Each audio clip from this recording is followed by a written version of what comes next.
Purim is called Purim for the name of the lot. The name Purim in the ancient language of Persian or Akkadian is the word that represents lottery.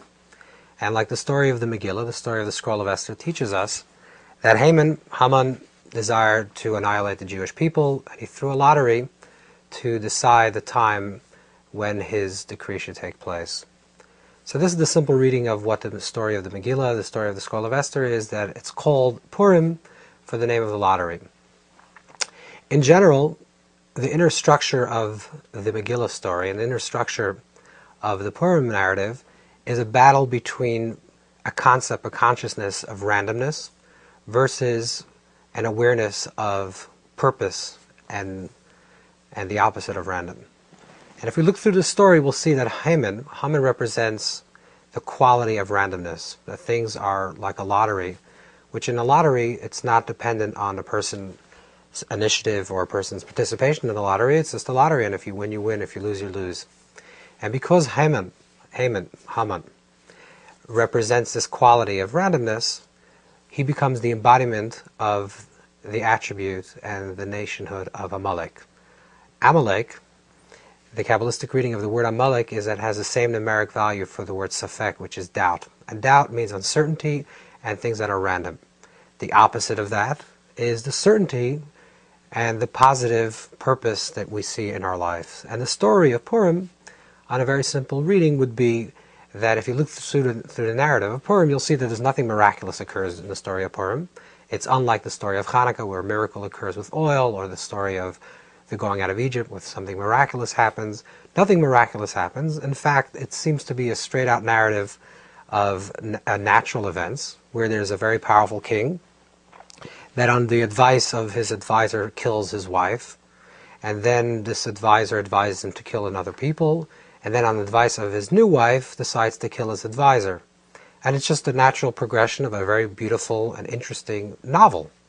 In fact, so much so does this appear to be a natural event that the name of Hashem, God's name, the infinite, Yud-Kei Vav-Kei, does not appear in the Megillah at all.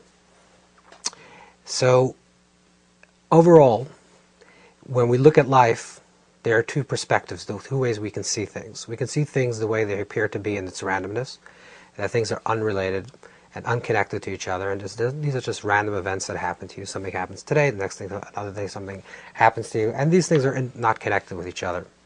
The story of Purim, which represents the undoing of this randomness, of the suffix, of the doubt, is to see purpose and to see meaning. And this, because we come from that place of doubt and uncertainty, this allows us to be joyful, because there's no greater joy than the resolution of doubt and uncertainty. A simple example is you don't know where your keys are, and you're trying to leave the house, and then you find your keys, and there's a great joy, because the joy is reclaiming something that was lost and it was uncertain where you're going to find it, and then you find it. But if this is the case, and this is what the story of Purim is all about finding within the natural, within the events of the natural, to finding the hand of Hashem, within the randomness to finding the purpose. And that would be understood also in terms of what Esther, the name Esther is, which literally means estar, from the Akkadian word which means a star, which also is related in the Hebrew to the word Esther, which is hidden. So Hadassah, which is the original name of Esther, hides her identity. She lives as a queen of Ahasuerus, the mighty king, hiding her identity, and she hides her identity in such a way that she even calls herself a name that actually also means hidden. So it's a double level of hiding. And the story of the Megillah, which the word Megillah in Hebrew means to reveal. Megillah is revealing, Esther is the hidden. So Megillat Esther, the revealing of the hidden, is to reveal the hand of Hashem, the hand of God, within the details of the natural. But if this was the case, and this is what we're celebrating on Purim, and that would be it, then we should actually call Purim not Purim, which would suggest randomness, because that's the idea of a lottery, but the opposite. We should call Purim a name that suggests the opposite of a lottery.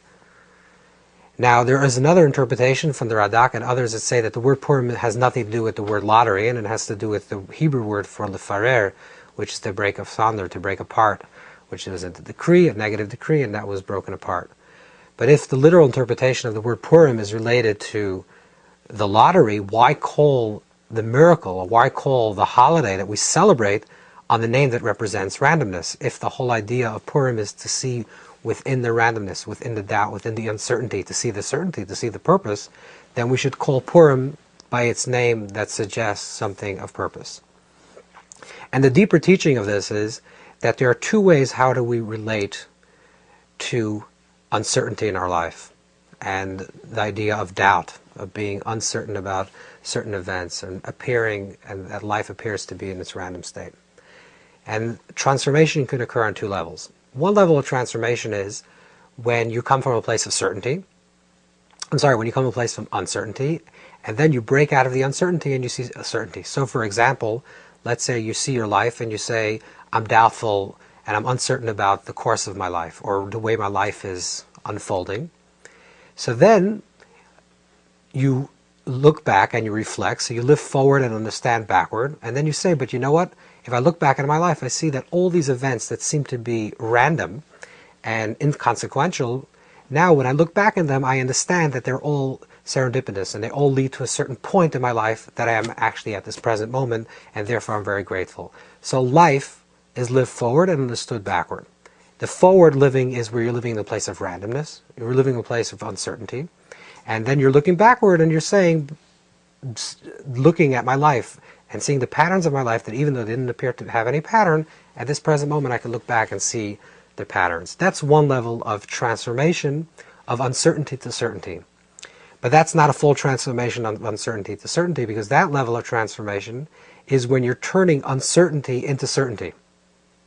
The deeper level of v'nahapachu, of the transformation of Adar and the transformation of Purim story, is that you take the quality itself of uncertainty and that itself becomes a positive quality. The ulai, which the Zohar says maybe, which is the level of Shechina, is itself that something that becomes a powerful tool in our spiritual growth. So there are two ways how to do this. Either we look at uncertainty in our life and doubt in our life and we try to get away from it. And we say, I'm very certain this is what I want to be doing, and if there's any uncertainty in my life, that's frightening, and therefore I have to transform that or leave that paradigm and move into a place of certainty. There's a deeper way of transformation, is that we enter the place of uncertainty, of the doubt, and the doubt itself becomes freeing. Because when a person is stuck in a certain certainty of their life, and I say, I understand what I understand to be true, and I understand who I am, and that's an absolute in my reality, then there's no possibility of growth, because you've already died, essentially, because you've told yourself that this is who you are, and that's the certainty.